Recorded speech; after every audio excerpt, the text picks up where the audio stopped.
That's crazy. All right, let's talk about Georgia. Not a state, not a country, but the state.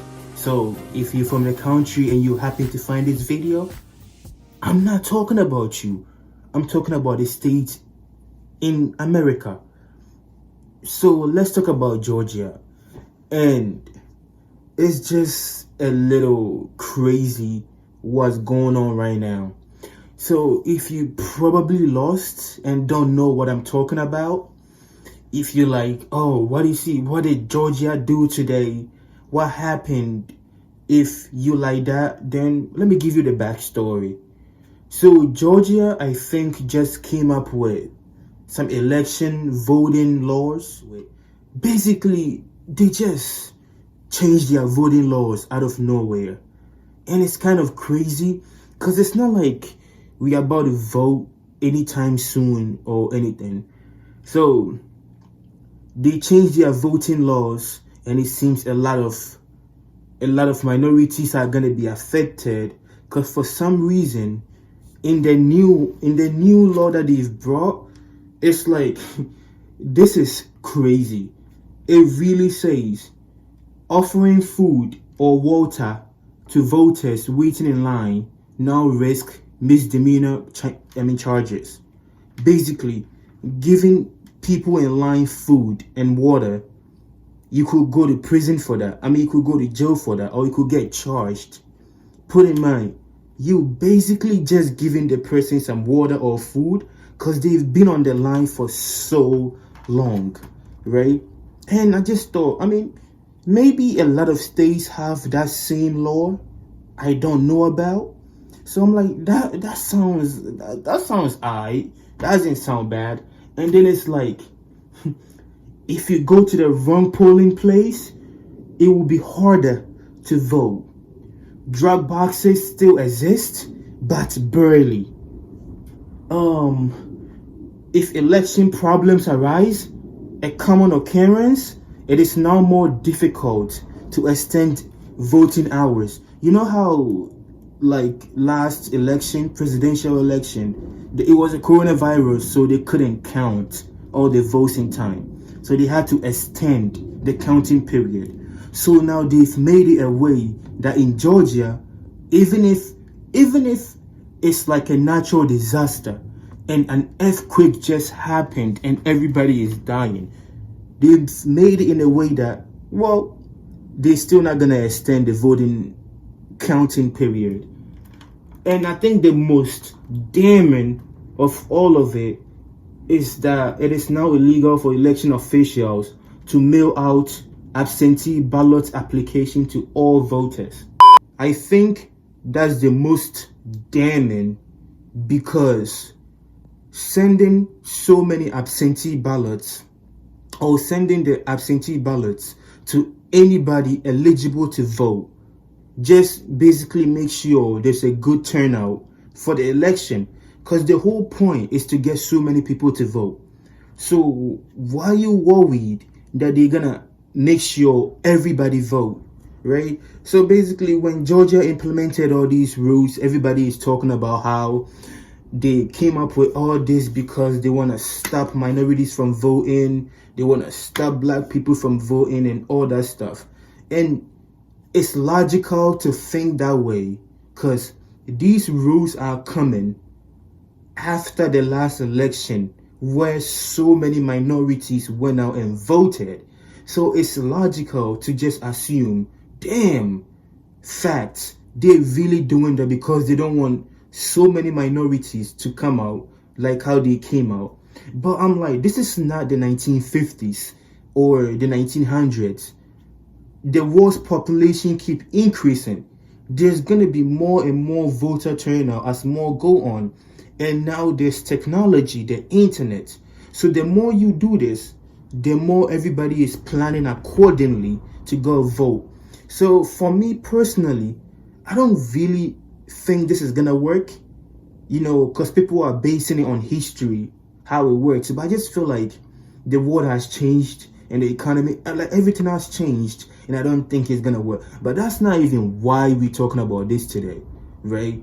I'm talking about this today because it's trending, and not like trending, but I saw it that the Major League Baseball, the MLB, decided they are moving their All-Star game from Atlanta, Georgia, to somewhere else. They don't know where they're moving it to as of now, but all they know is they're moving it, and that's a direct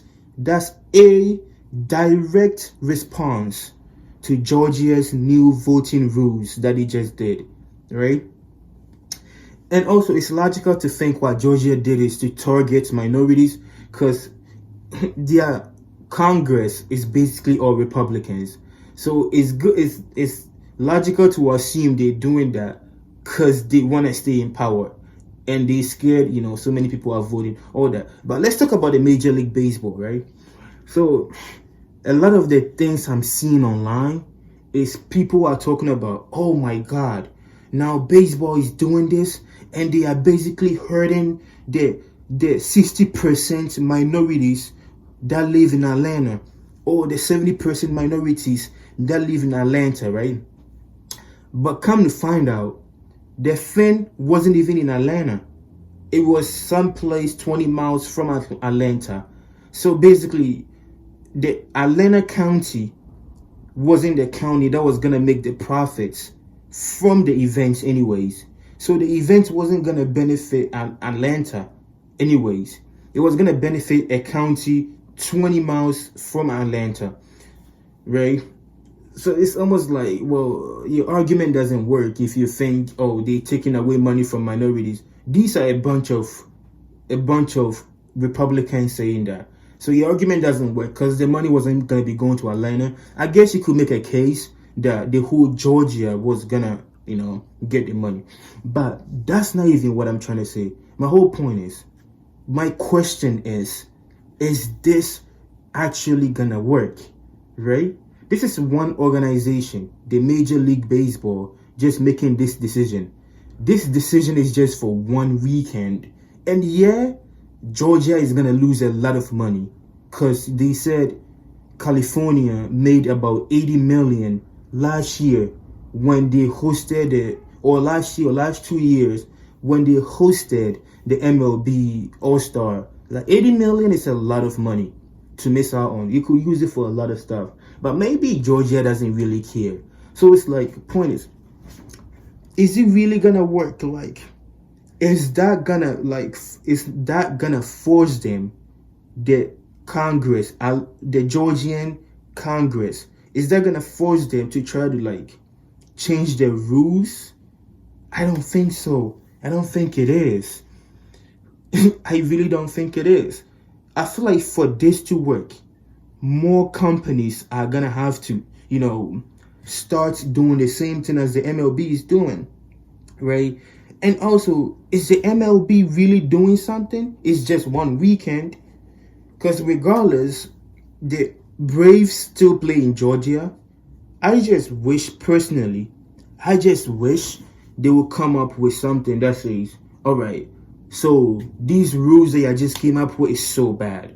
Like, Braves, I'm sorry, but you're gonna have to find another place to play, at least for the meantime, until Congress at your state decide to do something about exactly what they just did, right? Like something like that. Just throw that out there, right? I think that's gonna work. I mean, I don't think it's gonna work if the MLB just do that, but I think that's better than just being like, for this one weekend, we were gonna play in Atlanta or we were gonna play in Georgia, but we're not doing it anymore in response to what you just did. It's just a weekend. I don't think it's gonna work. And it's like, do you know how it will really work if the NFL was like, well, the Falcons, I'm sorry, I can't play in Georgia. Like, Georgia is really trying to stop people from voting, a constitutional right. So I mean, Falcons, you're gonna have to find a new place to play, that kind of stuff, right? Or the soccer team, the Atlanta Dream. No, I don't know if that's the name, but the soccer team, they like, yeah, bro. MLS is like, y'all can't play there too. They really trying to stop people from, and it's basically the more companies that the more companies that decide to do something about this, the more there will be more pressure on the Republican Congress to do something about it. So I just don't think this MLB decision is really gonna do anything, but I think it's a great first step. Like, it is probably the best first step you could come up with. At least they're doing better than the NBA. Like, the NBA really saw what Republican states were doing after the elections, and they still somehow decided to put the All-Star game in Atlanta. Like, after all the advertisement about how go vote early, we stand with you, they still decided to do that thing in Georgia. So yeah, I just thought this topic was a little crazy, really crazy actually. So, and I didn't even introduce myself.